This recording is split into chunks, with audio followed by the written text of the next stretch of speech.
Hey guys, my name is Wasim. I'm from Sensible Edibles Bakery. And today I'm going to teach you how to make a professional grade gluten-free starter in just 4 days from our bakery to your kitchen. Today we're going to be making a certified gluten-free, organic, celiac-friendly starter. Now, if you want a wheat-based conventional starter at the end of day 3 or 4, simply just put any kind of flour you like. First things first, what is a starter? It's just the perfect ratio of water and flour that allow this ideal environment for bacteria to grow. All right, in the next few days, we're going to create this environment to let the bacteria thrive. And as it does, it's going to eat through the flour and it'll create these gas bubbles, carbon dioxide, and it will allow the sourdough to rise and it's going to give it that sourness that we all like. Okay, so where does bacteria come from? Bacteria is found in all flours. That's why your mom tells you do not eat raw cookie dough. Now that you know this, do not go on Amazon buying those dry starter kits. They're just selling you flour. What's feeding and what's discard? Discard just means throw out, and feeding just means add more water and add more flour. All right, let's get started. Now, surprisingly, you're gonna need a lot less than you think. You need a spatula, a food scale, a mixing bowl, organic brown rice flour, some filtered water that's room temperature, and 2 mason jars. All right, it's day 1. Grab your 100 grams of organic brown rice flour, and we're gonna mix it with 100 grams of filtered water. Now, sometimes you could add a little bit more or less water. It depends. You just wanna make sure you get that pancake-like consistency.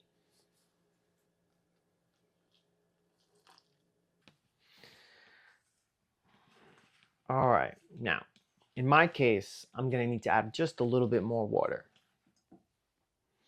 So you can certainly eyeball it. You just wanna make sure that it's like a pancake-like consistency and you're not drowning the bacteria. This is what you want it to look like.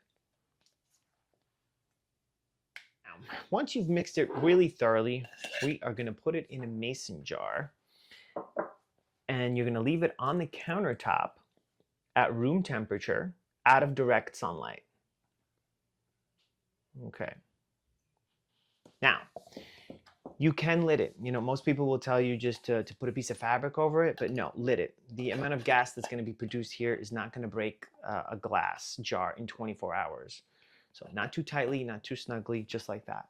All right. Now, some people are going to tell you put a rubber band over it to measure it. And some people are going to say you have to feed it in 24 hours. No, you don't need to do that.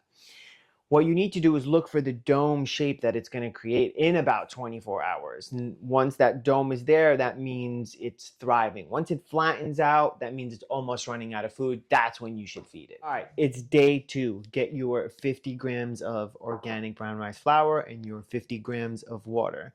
And your day 1 starter.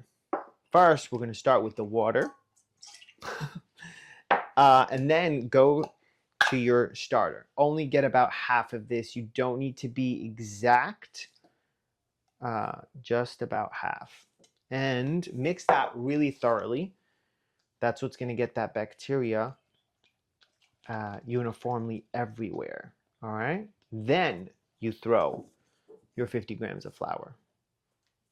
Okay, and again, you're going for a pancake-like consistency. This means that you might need to add some water or flour, depending on how much it grew. And we get it like this again.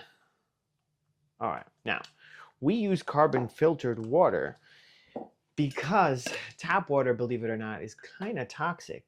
There's thousands of toxins and chemicals over the years in our water, soil, and the air.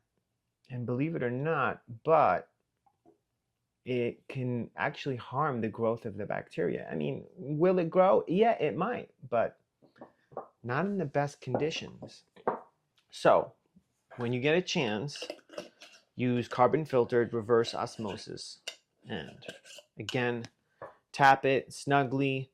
We're going to leave it on the counter out of direct sunlight and room temperature. It's day 3. You are one step closer to becoming a professional starter. Now we're going to be using 100 grams of carbon filtered water and 100 grams of organic brown rice flour. And we're going to use our day 2 starter.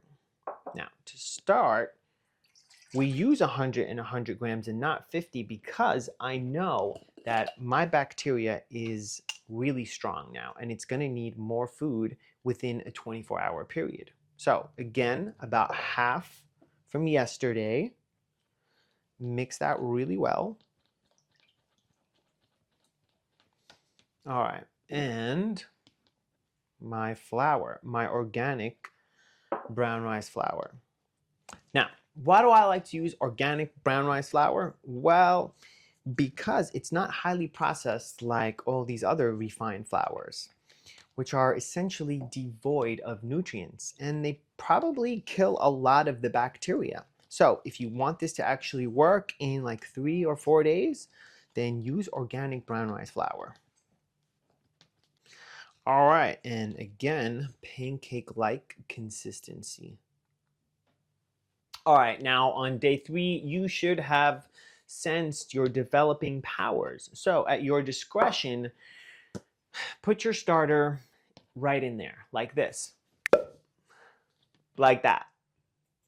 Now, same thing. Leave it on the countertop, room temperature, out of direct sunlight. And it will be primo by tomorrow, if not sooner. It's day 4 and you are a professional. You've created a living organism. Now, it should look a little something like this. I'm so confident in my instructions that if I have failed you, I tell you this, come down to the bakery and I will give you a free gluten-free starter on me. Now, how do you feed your baby? Because technically, you can keep it alive for the rest of your life.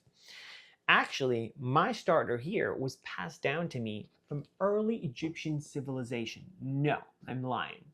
Actually, I just made this a few months ago, but you can keep it going for a really long time. Now, you only need about 2 tablespoons to keep this going continuously for the rest of your life. The rest of it, you're probably going to use to make bread. Now, if you don't know how to make bread and you want to learn how we make bread, check out our other video, learn how to make a gluten-free flax and chia seed sourdough bread. It's beautiful. All right, now I have my sourdough starter from last week. It was hibernating in the fridge. Technically, that's what you're doing. You're kind of putting that bacteria to sleep so you don't need to feed it every single day. So you put it in the fridge, you probably just need to feed it once a week. And this is how you do so. I'm gonna take about 1 or 2 tablespoons. That's 1, maybe 2. There you go. And I'm gonna add my 50 grams of water and my 50 grams of organic brown rice flour. But let me mix this right first. All right.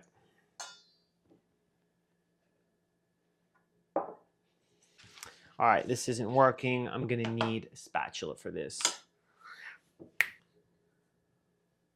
Oh, here it is. All right, so I did my 50 and my 50. Again, it's gonna look beautiful. If I need to add a little water, I will. If I need to add a little flour, I will.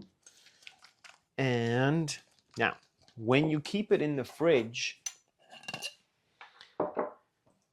you'll notice that a little water will start to build up on the top layer. Now, a little water is just fine, but if that water starts to turn a little black, that means it's going bad. Now, if it's got a really bad smell, like your trash can, that's it. You got to start over. Now, leave it on the countertop for about 2 to 4 hours. You just want to see it grow a little bit, and once it does, that means it's at its peak. Then you hibernate it, fridge it. All right, so some words of encouragement. Don't get so caught up on the numbers like 50 grams, 100 grams, 24 hours. You don't need a rubber band. You don't need to let it air out. Just look for a pancake-like consistency and keep your eye on that dome that we talk about. Once it gets nice and plumpy, you know it's ready. It's ready to be fed or it's ready to be thrown in the fridge. Have fun with it, enjoy it. It's gonna last you for the rest of your life.